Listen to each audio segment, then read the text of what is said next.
to give you a nice rundown about the history of these buildings, tell you about the architectural styles, the architects, the time periods in which they were built, and how they represent the people and values of the time period. And it's kind of my specialty because I'm a high school economics and history teacher by trade until I jump onto this floating classroom during the summer months.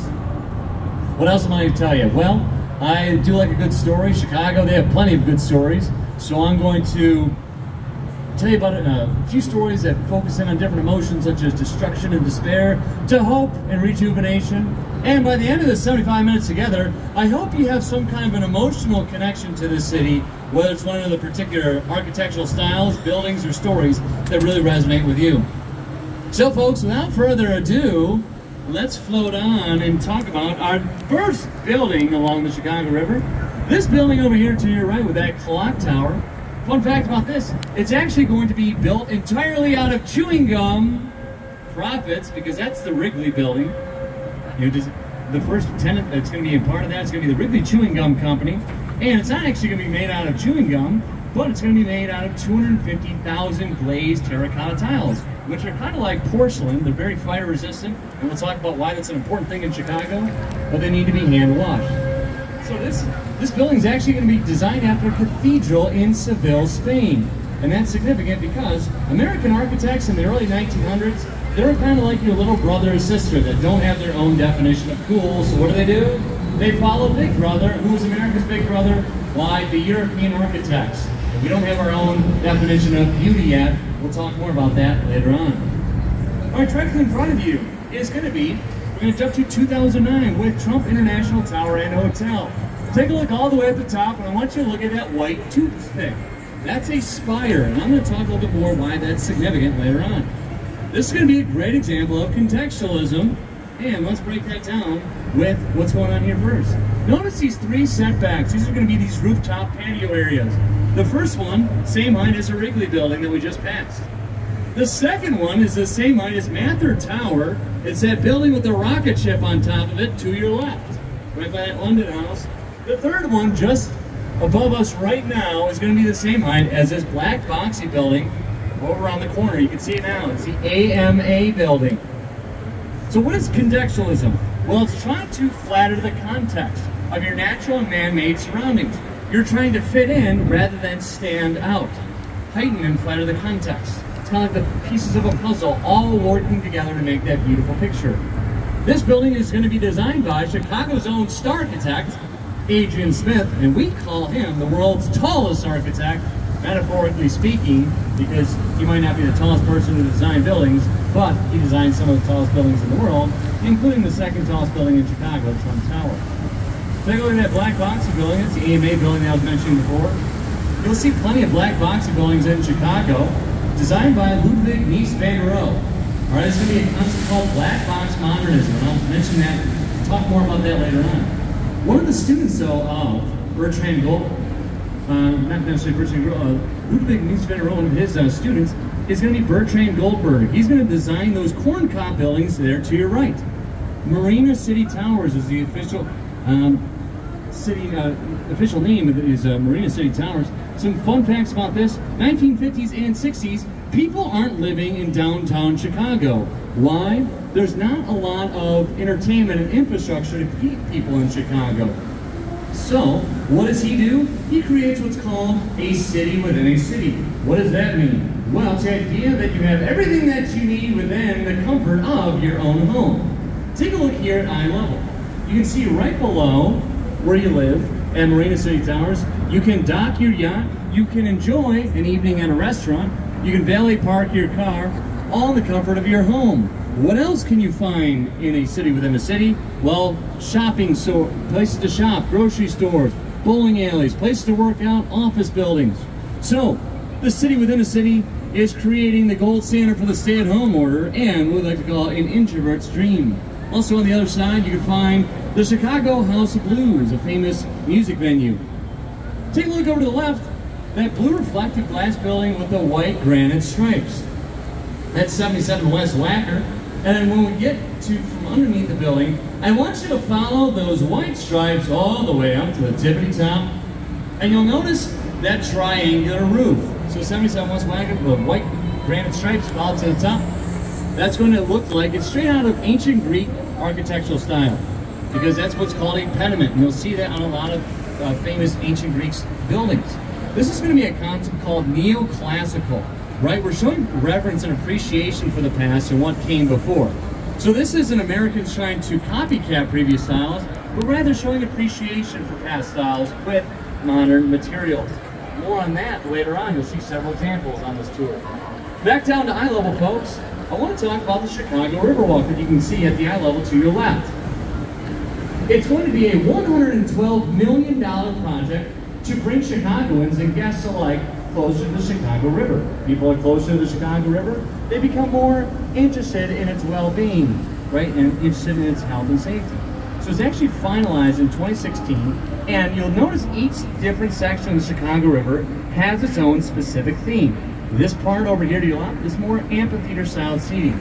It's a great place for people to relax, have their cup of coffee, enjoy their lunch, and we'll talk more about the other different themes along the Chicago River.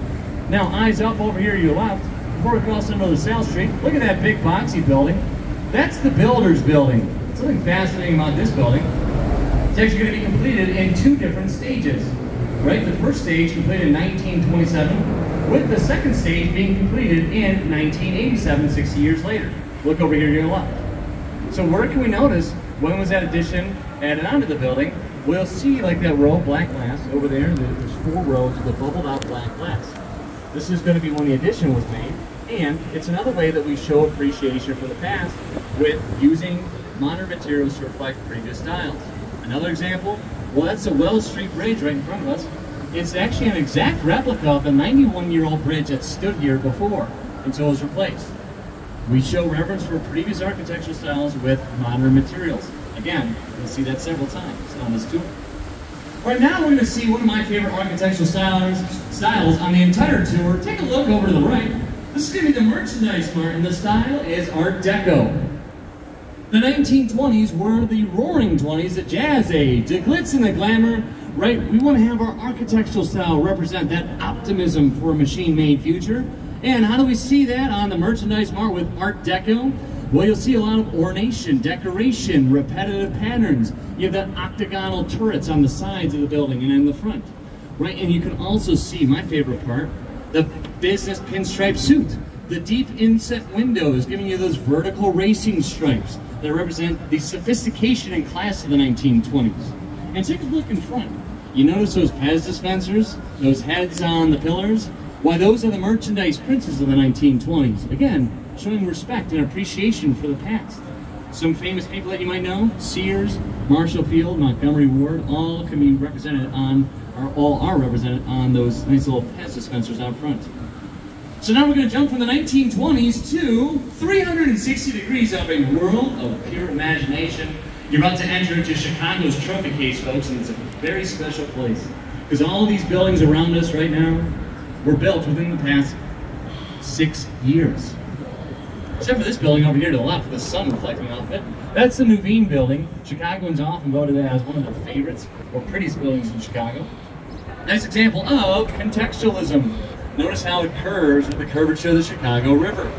Also notice it has alternating colored panes of glass from the green of the emerald green of the Chicago River and the blue of the blue sky, which I'm glad you guys brought the good luck on this boat today because you helped clear up the skies of the overcast and rain, so thank you. And you get to see how it shows contextualism. It's also famous for being the office building of Ferris Bueller's dad in the hit movie Ferris Bueller's Day Off. Directly in front of you, take a look at River Point. This is what kids often say looks like a Hot Pocket or a McDonald's apple pie box. It has a curvilinear base and curvilinear top. And we'll talk more about this style a little bit later on. But we're in an important part of the Chicago River. This is what puts Chicago on the map, because Wolf Point is where the 3 branches of the Chicago River meet. And Chicago River meets up with Lake Michigan, close to where you guys got on the boat initially. Lake Michigan meets up with the other Great Lakes. So Chicago gets put on the map because it connects the Midwest with the East Coast in the early 1800s. And a lot of agriculture is going to happen in the Great Plains. A lot of livestock is going to happen here. And on the south side, It was seen as a hog butcher capital in the world because we had several slaughterhouses on the south side. And before they would be shipped off to the East Coast, they were put in these giant freezers. And here's an example of one of them from the past. That peach building over to your left, that's Fulton House. Now it's no longer a freezer, but has since been converted to condominiums. So not all buildings are going to be destroyed when they no longer have their original purpose. Rather, they get repurposed. And when they're converting these to condos, they had to cut through 3 feet of matted horsehair and cork in the walls, which was the insulation at the time. And it took 3 months for this building to fully thaw out. Now move over here to the right, folks. You notice that bridge, it's a Carroll Street Bridge, and you might be wondering, well, why is it always up? Or when do they ever lower it down? The answer, once a year for maintenance. Now it's a nice little homage to show, kind of like a great example of what Chicago bridges are. I call them seesaw or teeter-totter bridges, because here's how they operate. Take a look at that giant concrete slab just to the right of the bridge. That's going to operate as a concrete counterweight to move in the opposite direction of where we want the bridge to go. Want to raise the bridge, you lower the concrete counterweight, and vice versa. There's 37 of those bridges in total, but it's a great example of how they work. All right, now bring your attention over there to the left-hand side. These are going to be the river cottages designed in the 1980s by Harry Weiss. So people viewed him as being a foolish man for wanting to build cottages along the Chicago River.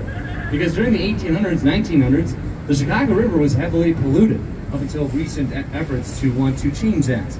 And also the North Branch was seen as the industrial branch of the Chicago River.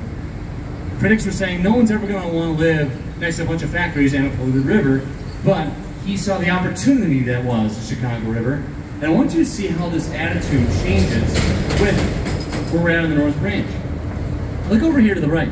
This building is going to be the East Bank Club. And Chicago's royal family, the Obama family, actually used to work out here. So some other cool things to do along the Chicago River. You can do some like kayaking tours as well. There's plenty of different ways to show appreciation for this beautiful water source. But initially, we didn't have that appreciation because you could see it here in the architectural style. This building has its back towards the Chicago River. It sees it as an alleyway or a sewage system, something that should be avoided. But now take a look over here to your left. Look at the river condos. So these were actually just completed in 2001, but they all sold out before they even finalized construction. Why? Because Chicagoans really wanted to move closer to the Chicago River. And here's a quick economics lesson. Since there's such high demand, but only so many different condos, that's going to net a higher price. So these are going to be about $2 million each. And some cool things about some of these condos is you can see how they are turned towards the Chicago River. Their front entrance, their patios are looking towards us rather than away. A great way to show changing appreciation for the Chicago River. So now we're going to do a nice little turnaround here. We're going to head down the south branch of the river and see some other cool things. Alright, so great opportunity. Head on downstairs, use the bathroom, go to our full service bar, grab yourself a drink, and I'll be back on the microphone within the next minute or two. Always summative assessment, once you know that. There's no study guide though. Imagine they just give you like an essay. You can't lead the boat till you fill this out. 5-paragraph essay.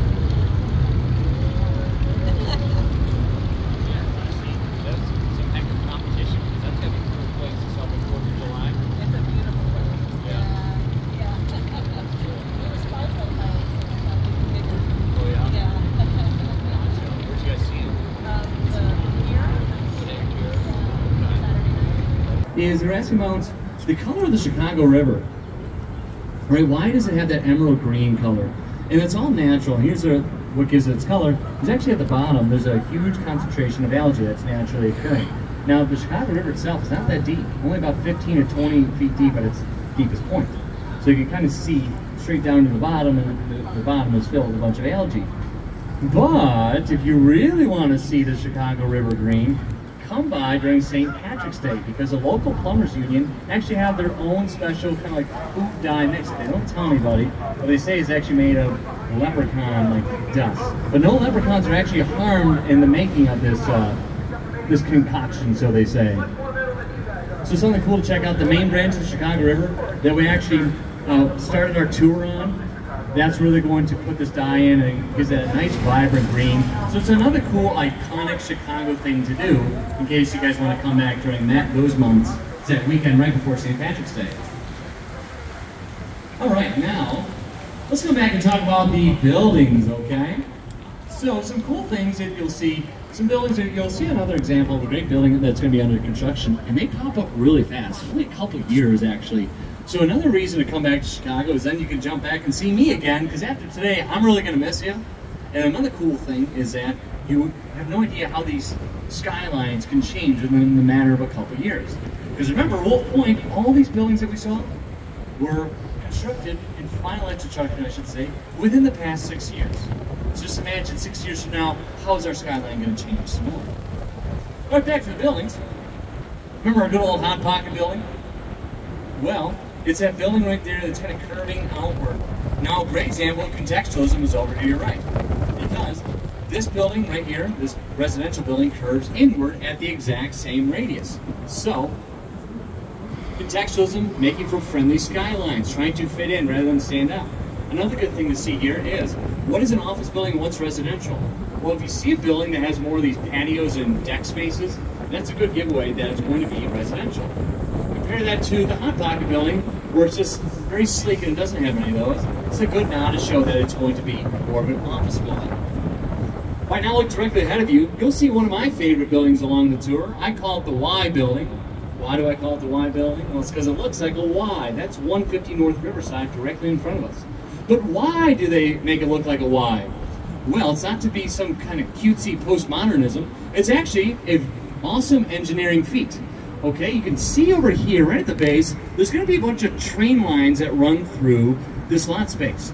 And the other difficult thing that is in this building's way is that the city of Chicago requires a 30-foot setback ordinance, meaning buildings need to be built 30 feet away from the Chicago River. Why? Because we can't enjoy a nice Chicago River walk if there's a building in the way. So that base is only 39 feet wide, and this building is only occupying 20% of its lot space. So for the longest time, this lot space was actually vacant of a building because it was so difficult to build a building there. All right? So you might be wondering, well, if it has such a slender base, what's going to prevent Mother Nature from huffing and puffing and blowing this building down in the Windy City? There's going to be 3 ways to reduce sway. All these buildings are actually designed to sway a little bit in either direction by a couple feet. But if they sway too much, then people start to freak out and they get nauseous, and those things aren't good.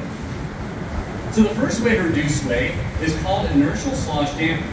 Now inside this building, there are 12 tanks full of 160,000 gallons of water, and the idea is when the wind brushes up against the building, the water and the tank slosh back in the opposite direction. So inertial slosh dampers. Another reason I love this building, look over to your right, look up. You can see the prettiest sight on the entire tour. Why, it's all of us. So give yourself a nice selfie of you taking a selfie of yourself. And if you love that, then be sure to head on over to the Beam in Millennium Park and get another selfie of you taking a selfie. Back on over here to the left side, I want to talk about this Bank of America building, and there's a few cool things I want to chit-chat about the good old Bank of America. How much does it cost to build a building along the Chicago River in downtown Chicago? Well, this was about a 3-year, $800 million project. Some cool things about this, the kind of panes of glass look blue. And the idea is they kind of have this reflection upward, so they can reflect the sky. So this building always looks blue because of the reflection in that glass. Some other cool things about this building, take a look at those tripod I-beams. Right, the idea is that they allow the building to abide by that 30-foot setback ordinance. Because you see the building's actually built over the Chicago River, right? But it's not built on the Chicago River. It's just built over, so a cool way to abide by that city ordinance. Now, bring it back down to eye level. Look at those steel grates, those tiled grates. Those are actually going to be grates from the exterior of the old office building that stood here before the Bank of America building.